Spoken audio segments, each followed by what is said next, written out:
Labdien! Mani sauc Uldis Amerikas, esmu Sēla Flora valdes priekšsēdētājs. Šī ir mūsu otrā tikšanās reize mūsu Floras jubilejas gadā, un es vēlos pastāstīt par tām aktivitātēm, kas ir notikušas februāra mēnesī. Jāsaka tā, ka gads ir uzsācies labā tempā, turpinām kāpināt eksporta apjomus, veicam lielu darba apjomu, lai sagatavoties nākošajai šī gada iegūs sezonai, kas ietver sevī gan lauku sakārtošanu, gan arī tehnikas remontu. Vēlos atzīmēt, ka esam uzsākuši Floras struktūru vienības seminārus, lai pirms kūdras iegūs sezonas informētu darbiniekus par iegūs plāniem, kā arī noskaidrotu viņu gatavību tās uzsākšanai. Tāpat būtiski šie semināri, lai informētu darbiniekus par strateģiskiem uzņēmuma projektiem un plāniem. Šīs iniciatīvas mērķis ir izveidot veselīgāku un labvēlīgāku vidi, veicinot labāku produktivitāti, iesaistīšanos, noskaidrot vispārēju apmierinātību katrā struktūra vienībā. Februāra mēnesis Florai bija arī ļoti nozīmīga sadarbībā ar nevalstiskajām organizācijām. Un viena no tādiem ļoti svarīgiem formātiem ir šī NTSP, kas nozīmē Nacionālā trīspusējā sadarbības padome, kur no vienas puses ir valdība ar tās ministrijām, un no otras puses ir Latvijas darba devēja konfederācija kā darba devēja un Latvijas Brīvā arotbiedrību savienība kā darba ņēmēja pārstāvi. Tātad februāra mēnesī tika aizvadīgi ilgi plānotā NTSP vides aizsardzības lietu trīspusējās sadarbības apakšpadome. Un tika skatīts būtiskākās lietas, kas vispirms jau ir nolikuma pilnveidošana, ņemot vērā apakšpadomes ietvaru paplašināšanu uz dabu, enerģētiku un klimatu, tāpat prioritāro plānošanas dokumentu iekļaušanu. Vēl vēlos atzīmēt būtisku notikumu. Flora pievienošanos Sabiedrības par atklātību dēlmu un CSR Latvija iniciatīvai nulles tolerants pret korupciju. Tā paredz uzņēmumā ieviest un sekmēt atklātības principus, īstenot pretkorupcijas politikas un procedūru ieviešanu un publiskošanu. Šobrīd mums ir vēl viens spēcīgs partners dēlnes personā tādu politiku ieviešanā uzņēmumā kā ētikas kodeks, trauksmes celšanas mehānismus un interešu pārstāvju ētikas kodeks. Tas nodrošinās atbilstību arī starptautiski atzītiem politiskajiem ietveriem. Tāpat Flora turpina aktīvu dalību dažādu veidu projektos.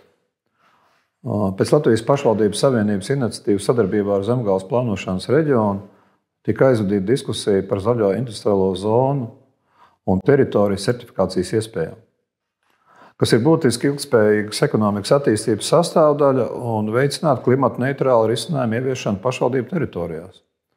To attīstība varētu kļūt par vienu no Latvijas konkurētspējas priekšrocībām iepratī pret citām valstīm. Šīs diskusijas mērķis bija ieinteresēto pušu apzināšana, protams, lai izveidotu darba grupu starptautiskā projekta par zaļo industriālo zonu certifikāciju, kuras dalībnieks ir arī Flora.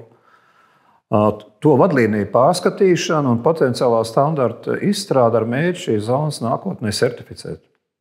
Protams, tādējādi varam piesaistīt investīcijas, augstākas pievienotās vērtības uzņēmumus un radot, protams, jaunas darba vietas.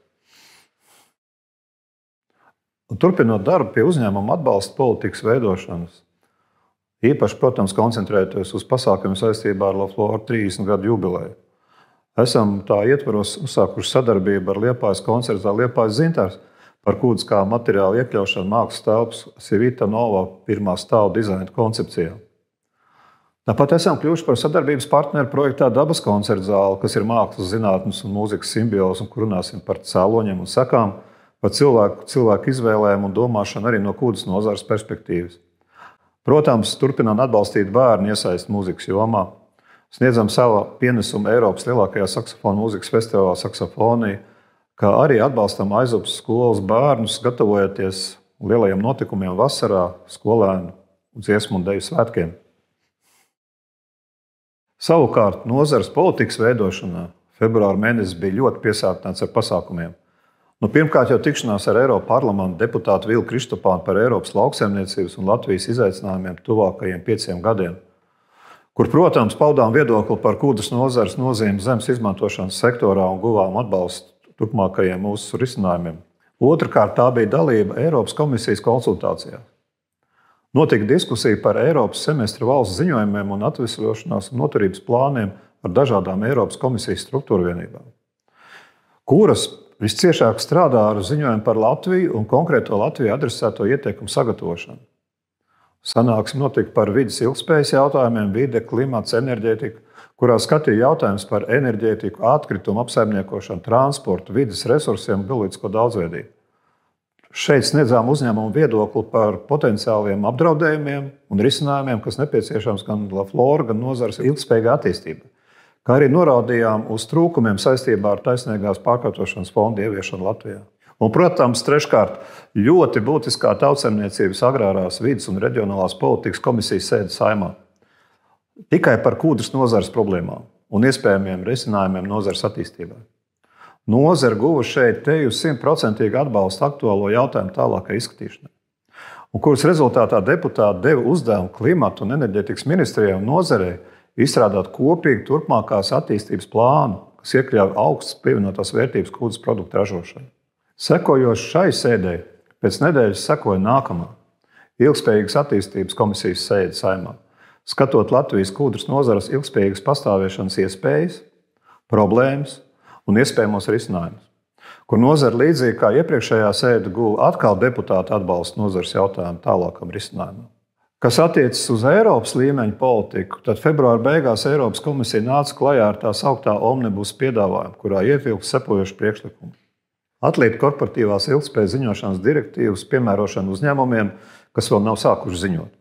Aptuveni 80% uzņēmumus, kuriem attiecas CSRD, tiek atbrīvot no apgrūtinošanām ziņošanas prasībām. Tātad tiešā veidā šis attiecas arī uz Lafloru. Priekšlikuma taksonomijas regulējumā paredz atbrīvot vairāk nekā 80% uzņēmumu no obligātās taksonomijas ziņošanas. Oglekļa ievedu korekcijas mehānisms paredz likvidēt saistības aptuveni 182 000, jeb 90% importētāji, no kuriem lielākā daļa ir mazie un vidējie uzņēmumi. Tāpat ierosinājums paredz atlikt ilgspējas pienācīgas pārbaudes direktīvas transponēšanu un piemērošanu. Mērķis ir izvairīties no nevajadzīgām izmaksām uzņēmumiem, kuriem jāziņo par 2025. vai 2026. finanšu gadu, un kuriem vēlāk varētu atcelt šo prasību. Šobrīd aktuālais jautājums ir par šo priekšlikumu piemērošanu un publicēšanu oficiālā vēstnesī, kam sekotu izmaiņu skatīšanu jau nacionālajās valdībās. Gribu piezīmēt, ka februārī man bija iespēja paust viedokli arī plašākai publikai Latvijas televīzijas raidījumā, kas notiek Latvijā, par vēja parku attīstības politiku, enerģētikas stratēģiju no kūdras nozares skatu punktu. Un, protams, pats galvenais – pastāstīt par Eiropas Savienības taisnīgās pārkārtošanas fondu par atteikšanos no kūdras izmantošanas enerģētikā aizkulisēm. Laflora jubilejas gads turpinās un tiekamies atkal marta mēnesī.